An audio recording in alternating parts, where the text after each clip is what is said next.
करप्टनाथ की मिल गई काट, भ्रष्ट मंत्रियों पर करारा प्रहार, करप्शन से करप्शन पर वार, कर्नाटक का होगा साथ। नमस्कार, मैं हूं हरीश देवेकर और आप देख रहे हैं न्यूज स्ट्राइक। बीजेपी नेताओं को इन दोनों अगर सुन रहे हैं तो दो शब्द आपको भी याद हो चुके होंगे। हर इंटरव्यू में करप्टनाथ और मिस्टर बंटाधार का इस्तेमाल जरूर होता है। इसका बेस क्या है ये तो बीजेपी ही बेहतर बता सकती है, लेकिन अब कांग्रेस ने भी इन जुमलों की काट ढूंढ ली है। कर्नाटक चुनाव के नतीजे के दिन से अब तक प्रदेश में हालात बदले या नहीं बदले, कांग्रेस में कुछ बदला हो या ना बदला हो, लेकिन कर्नाटक फार्मूले से कांग्रेस का विश्वास जरूर नहीं उठा है। उसी के भरोसे पर कांग्रेस ने शिवराज के मंत्रियों को घेरने का जबरदस्त प्लान तैयार किया है। चुनाव जीतना हो तो अपने ही दल के लोगों का, टिकट के दावेदारों का सर्वे हर दल करवाता है। कांग्रेस ने भी मध्य प्रदेश में कई सर्वे कराए हैं, लेकिन ये सर्वे सिर्फ अपनी पार्टी तक ही सीमित नहीं है। कांग्रेस ने शिवराज कैबिनेट के मंत्रियों के भी सर्वे कराए हैं। तकरीबन 30 मंत्रियों की सीट पर बारीकी से सर्वे किया गया है। खास बात यह है कि ये सर्वे सिर्फ उनकी विधानसभा सीटों तक सीमित नहीं है, बल्कि उनके कामकाज पर भी कांग्रेस पैनी नजर रख रही है। वैसे कांग्रेस इस मामले में एक कदम और आगे निकल चुकी है। मंत्रियों के सर्वे के बाद उनका रिपोर्ट कार्ड भी तैयार हो रहा है।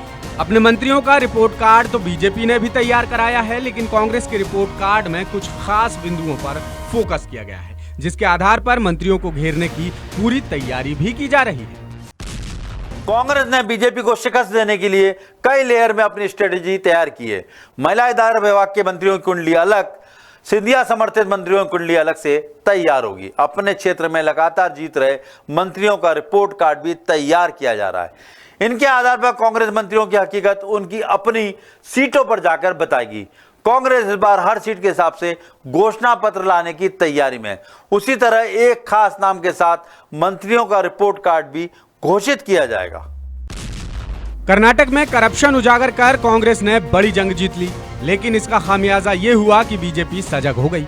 कांग्रेस मध्य प्रदेश में भी बीजेपी के करप्शन के खिलाफ मोर्चा खोले। उससे पहले बीजेपी ने कमलनाथ को ही करप्शन नाथ कहना शुरू कर दिया है और 20 साल पहले के दिग्विजय सिंह के शासनकाल को याद करते हुए मिस्टर बंटाधार का राग अलापना फिर शुरू कर दिया है। बीजेपी को लगता है कि इस तरह वो जनता के मन में 20 साल पहले के मध्य प्रदेश की तस्वीर को ताजा कर सकेगी और कमलनाथ की 15 महीने की सरकार का हाल भी पब्लिक को याद दिला सकेगी। 20 साल पुरानी का हम तो कमलनाथ सरकार के 15 माह के भ्रष्टाचार गिना रहे हैं, मैं प्रमाण गिना रहे, जिसकी जांच चल रही वो गिना रहे।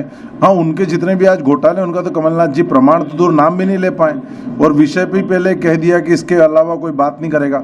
समझा जा सकता है कि उनके पास कोई प्रमाण नहीं है। अभी एक फर्जी चिट्ठी वायरल करी, मुकदमा दर्ज हो गया, खुद तो मरे मरे प्रियंका गांधी जी को भी फंसवा दिया, उन पर भी मुकदमा कायम हो गया। तो प्रमाण लाए, घोटाले के ये झूठे आरोप लगाने से या सिर्फ मुंह चलाने से कुछ होने वाला नहीं है। हम तो मैं प्रमाण की बात कर रहे हैं, हम तो चुनौती दे रहे हैं सब चीजों।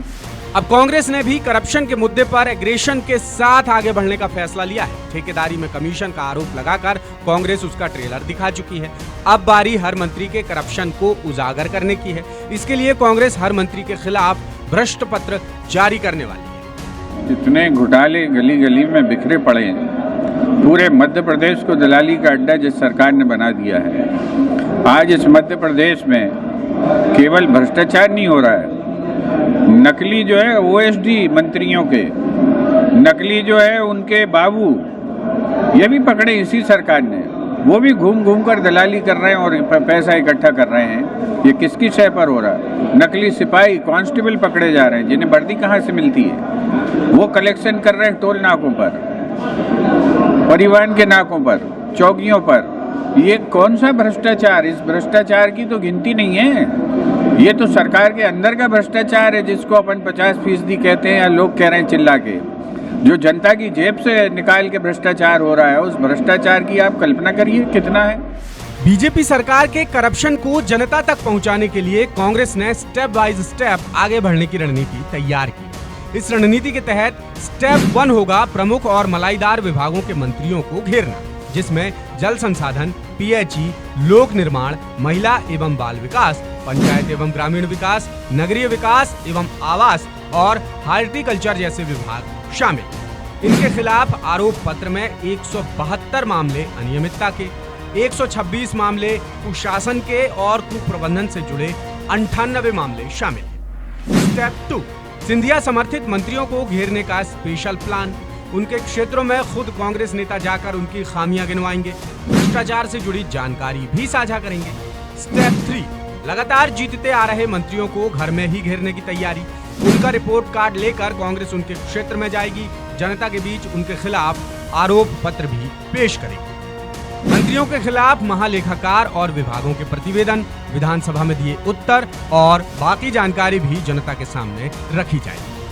अब कांग्रेस को उम्मीद है कि भ्रष्ट पत्र के सहारे वो शिवराज सरकार के करप्शन को जनता तक पहुंचा सकेगी।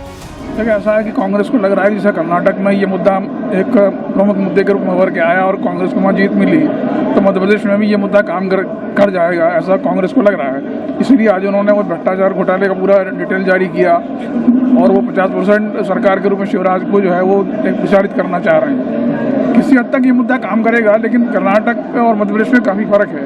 मध्य प्रदेश में दूसरे मुद्दे भी उतने ही महत्वपूर्ण हैं।